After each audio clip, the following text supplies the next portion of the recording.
Ашық. Күздің салқын самалы ауыл үстін жайлап қана сипап өтетін.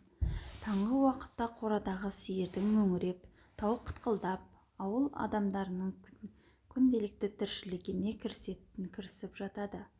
Осындай шағын ғана ауылда 6 жасар Аружан өмір сүріп жатқан еді.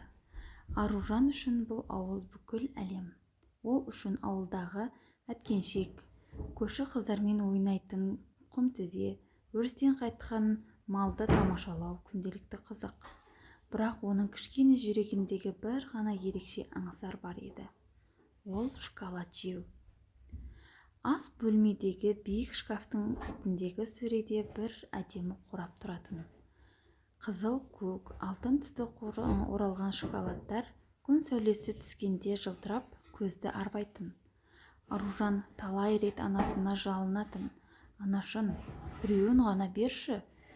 Анасы күлімсіреп, жоқ құлыным, бұл қонаққа арналған.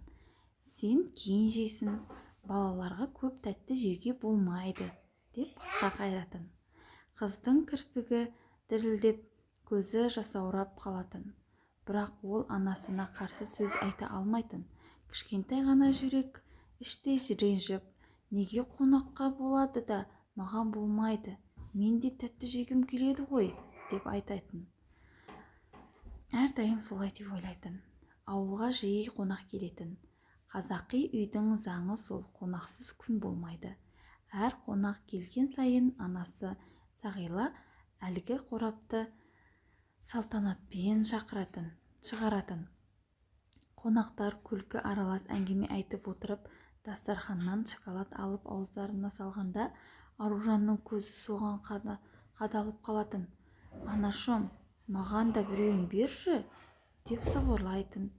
Бірақ анасы қонақ алдында қатқалдау үнмен, жоқ қызым, қонаққа деген тәттіні жеуге болмайды, деп айтатын. Аружан үнсіз бұрышқа барып, қуыршағын құшақтап отыратын. Оның жанындағы жас жылтырап тұратын. Ол шоколад үшін жай ғана тәтті емес, қол жетпейтін арманы еді. Сағила қызының көз қарасына талай байқады, бірақ ол қазақи қылықтан аса алмады. Қонақ қадірлі, тәтті соған ғана лайық деген түсінік санаға сіңіп кеткен. Кейде жалғыз қалғанда Сағила қызына аянышпен қарап, әттең қызым-ай, сен түсінбейсің ғой. Тәттіні көп жесең тісің бұзылады. Оның үстіне қонақ келгенде үйдің абыройы сол тәттіде. Бала ғой, әлі-ақ түсінеді, деп өзін жұбататын. Ал Аружан үшін анасының бұл уәжі түсініксіз еді. Уақыт өтті. Күздің алтын шағында Аружан мектепке барды. Ақ бантик тағып, қолына жаңа сөмке ұстаған. Қуаныштан жүрегі алып ұшып тұрды. Мұғалімі жылы жүзді еді. Достары да табылды. Бір күні ұстазы, Аружан, сен әріпті әдемі жазыпсың. Сенен жақсы оқушы шығады, деп мақтады. Қыздың жүрегі шаттыққа толды. Ал өзі ерекше сезінді. Анашым қатты қуанады, деп ойлады. Сабақтан шыққанда көңілі көктемдей жайнап, жолдағы сары жапырақтарды сыбдырлатып келе жатты. Көшенің бұрышында бір бейтаныс ер адам тұр екен. Ол орта жаста, үстінде қоңыр пальто, қолында қағаз қорап. Сәлем қызғалдақ. Қайдан әдемі болып жүрсің? Мектептен келе жатсың ба, деді. Ол жылы жымиып. Аружан қысылып басын изеді. Жарайсың, ал мынау саған шоколад. Бүгін көңілің көтеріңкі, жақсы балаға сый жасағым келіп тұр, деп қорабын ашты. Қыздың көзі жайнап кетті. Сол сәтті ол анасының қанша жыл бойы бермей жүрген тәттісін көрді. Рахмет аға, деп қолын созды. Бала жүрек қуаныштан мас болды. Ақыры арманым орындалды, деп ойлады. Бірақ бұл қуаныштың астында қауіп жатқанын білмеді. Үйде Сағила кешкі асқа қам жасап жатқан. Қызы әдетте осы уақытта келетін, бірақ ол әлі көрінбеді. Алғашында мән бермеді. Балалар ғой, ойнап жүрде деп ойлады. Біраз уақыт өтіп кетті. Көршілерінің балалары үйіне қайтып жатыр, ал Аружан әлі жоқ. Сағиланың жүрегі дүрсілдеп кетті. Қолындағы пышағы түсіп қалды. Аружан, қызым, деп айғайлады аулаға. Жауап болмады. Іші алай-түлей. Құдайым-ай, бірдеңеге ұшырап қалдыған жоқ па? Қызымды өзім қорғай алмадым ба? деген ой жанын қатты өртеді.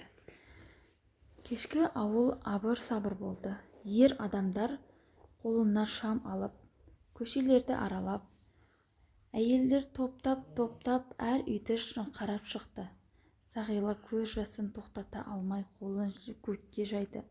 Жаратқан, қызымды аман қыла көр. Менің қатемді кешір. Қызымдан барлық нәрсені аядым. Тәтті бермедім. Мені кешірші, деп жалына сұрады. Ауыл адамдар жабылып іздеп, әр бұрышты қарап шықты. Ақыры бір жас жігіт қаланың шеткі жағында әлсіз дауыс естіді. Қараңғы бұрышта Аружан жылап отыр екен. Үсті басы шаң, көзінде үрей толы, қолында жартылай желінген шоколад. Анасын көргенде ол еңіреп жылап жіберді және құшағына жабысты. Ана, ол маған шоколад берді, деді дірілдеген дауыспен. Бұл сөз Сағиланың жүрегін жарып өткендей болды. Оның жан айқайы бүкіл ауылды тітіргендірді. Қызым, құлыным, менің қатемді кешірші, менің қатемді кешіре көр, деп үңіреп жылады. Аружан аман қалды, бірақ бала жүрегіндегі із қалды. Бұрынғыдай шат күлкі жоқ. Қатты көрсек көзіне жас келетін. Анасы да өзгерді. Шкафтағы шоколадты көрсе жүрегі сыздап, көзіне жас үйіріліп, мен қызымды тәттіден емес, өзімнің қаталдығымнан айырдым.